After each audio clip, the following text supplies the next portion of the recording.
All right, it is December 24th, Christmas Eve here, and just kind of in the on the back end of the winter storm that hit us, kind of record lows in the past 9 years, I believe. Um, this is kind of a maybe I'll do a shot comparing to how it looked in the winter versus right now.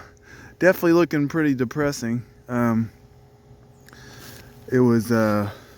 I actually just got back in town. I was in Washington, D.C. visiting for 4 days, so it was unfortunate I was not here for the storm to kind of reinforce things since we had 30-mile-an-hour winds.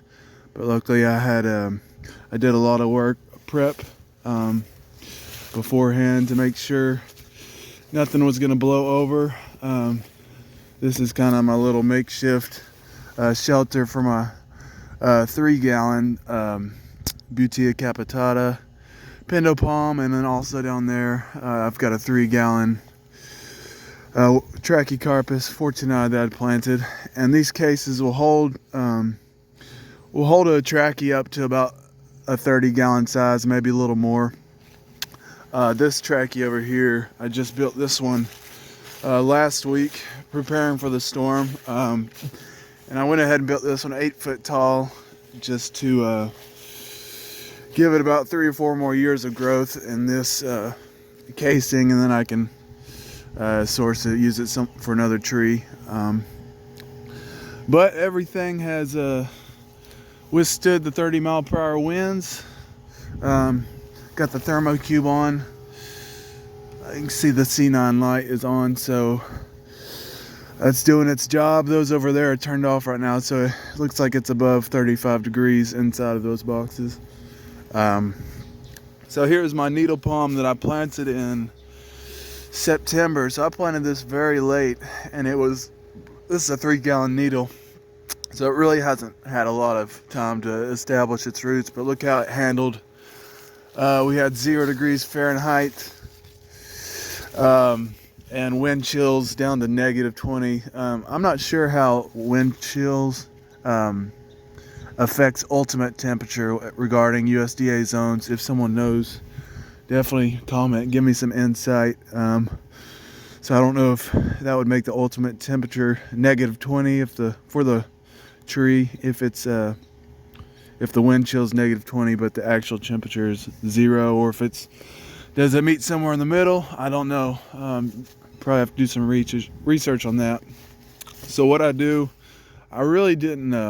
I've got about 21 palm trees. I only left 5 or 6 in the ground. The other one, a few of them I dug up, and most of them are tropicals, so I keep them in pots, and I rented some greenhouse space. I rented some greenhouse space to store them in this winter until I can build my own greenhouse next year. So the palm trees I've got about a 30-gallon Trachycarpus in here, needle palm. I've got a Serenoa repens silver saw palmetto that has claimed to be down to zone 6, zone 7. I think it's more zone 7, zone 8. But instead of putting thermocubes in all of them, like over here, I'll do a thermocube with the Butea, and then run an extension cord. Obviously I have C9 lights in there. Run an extension cord into my little 3-gallon windmill, and then extension cord to there. That's just some Fatsia japonica, but similar USDA zone, especially with those casings being the same size. I assume they're going to drop below 35 around the same time, so save money not having to get a thermocube for every little casing. And that's kind of wrapped my Musa Bazoo. I mulched it pretty thick, and then just wrapped it with some horticultural fleece. Then also I wanted to show my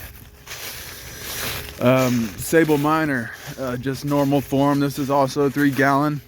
Its first year, and so after 0 degrees and a -20 wind chill, it's doing pretty good. These are kind of really old fronds that were already browning anyways. but these new fronds are showing hardly any damage at all.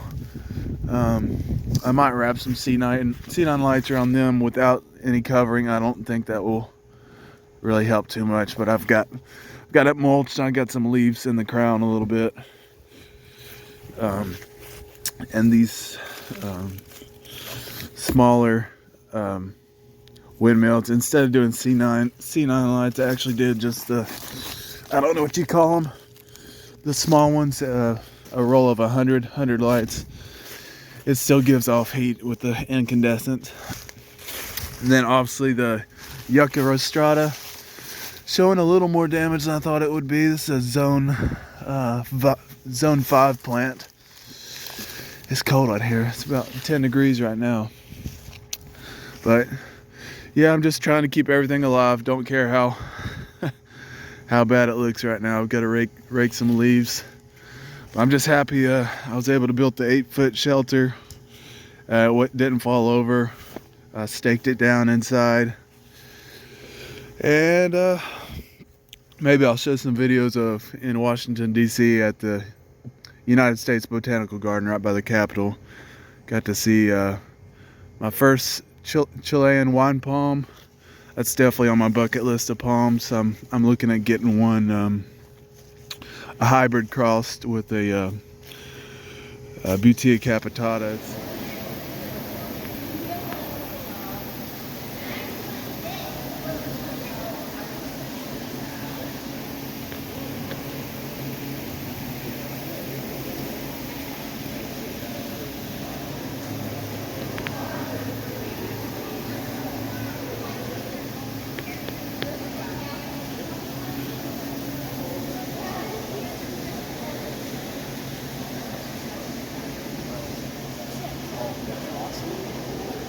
That's really cool. There's two of them.